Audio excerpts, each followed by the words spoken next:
Assalamu alaikum. A futures contract is an agreement to sell an asset at some point in the future at a price that is determined today. These contracts are especially relevant for retail traders today because of their widespread use in the cryptocurrency space. So, example terms of a Bitcoin futures contract would be I agree to buy one Bitcoin from you for $40,000 in 6 months. So in 6 months, if the price of Bitcoin is above $40,000, that's good because I can buy them for $40,000. I'm obligated to buy them for $40,000 in 6 months.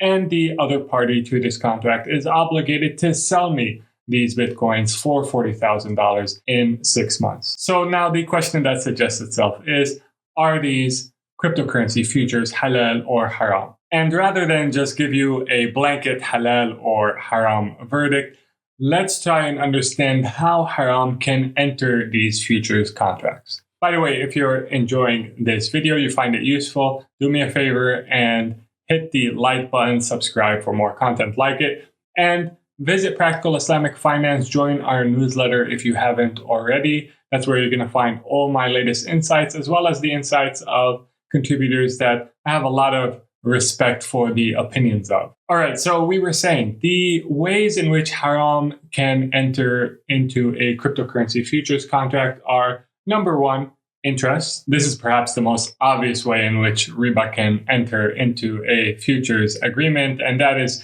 if the broker is charging interest anywhere in your account, that interest is a form of prohibited riba. It's haram to use, so you should not deal with it. But you probably already knew that. The second way in which haram can enter into a futures contract is when you sell your obligations under the futures contract. You see, in Islam, you cannot buy or sell debt. That's a form of riba. As a party in a cryptocurrency futures contract, you have a financial obligation to the counterparty, either buying or selling from them at the specified future date for the specified price. If you decide to sell your financial obligations, now we're in riba territory because you're selling a debt. So selling your financial obligations under a cryptocurrency futures contract is problematic. The third way in which haram can enter a cryptocurrency futures contract is when these future contracts are cash settled. Cash settlement means that the investor takes cash instead of physical delivery of the underlying asset at the time that the futures contract is settled. So an example of how a cash settled Bitcoin futures contract would work is, let's say I have the obligation to buy one Bitcoin for $35,000 and the price of Bitcoin currently is $36,000. So this contract is worth $1,000 to me because it gives me the right, the obligation, in fact, to buy Bitcoin at a $1,000 discount. So instead of actually selling me one Bitcoin, the counterparty in this case is going to just give me $1,000, which is the value of the contract to me. Now, in the case, the price of Bitcoin was $34,000 instead of $36,000.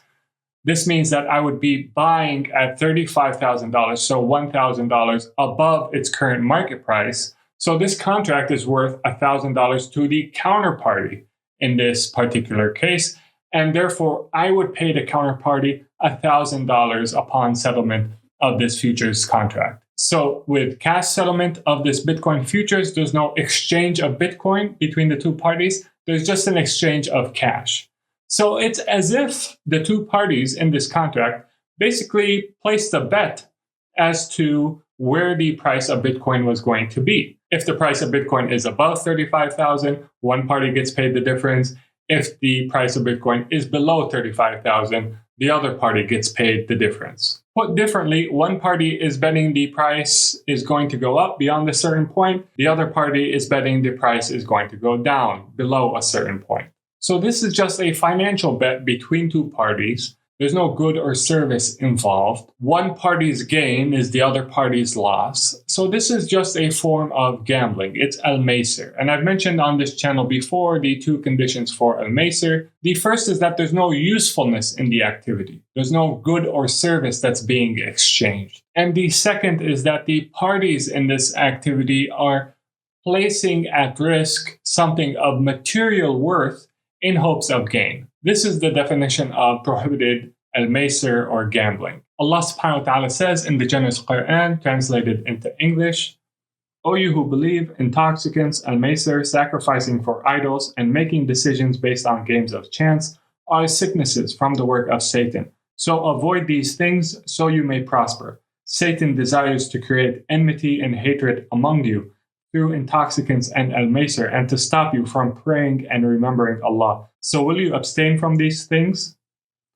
So to summarize, if you're wondering whether partaking in cryptocurrency futures is halal or haram, the existence of interest, selling your financial obligations under the futures contract, and the cash settlement of these contracts are all things that corrupt the contract and make it haram. And of course, and as always, Allah subhanahu wa ta'ala knows best.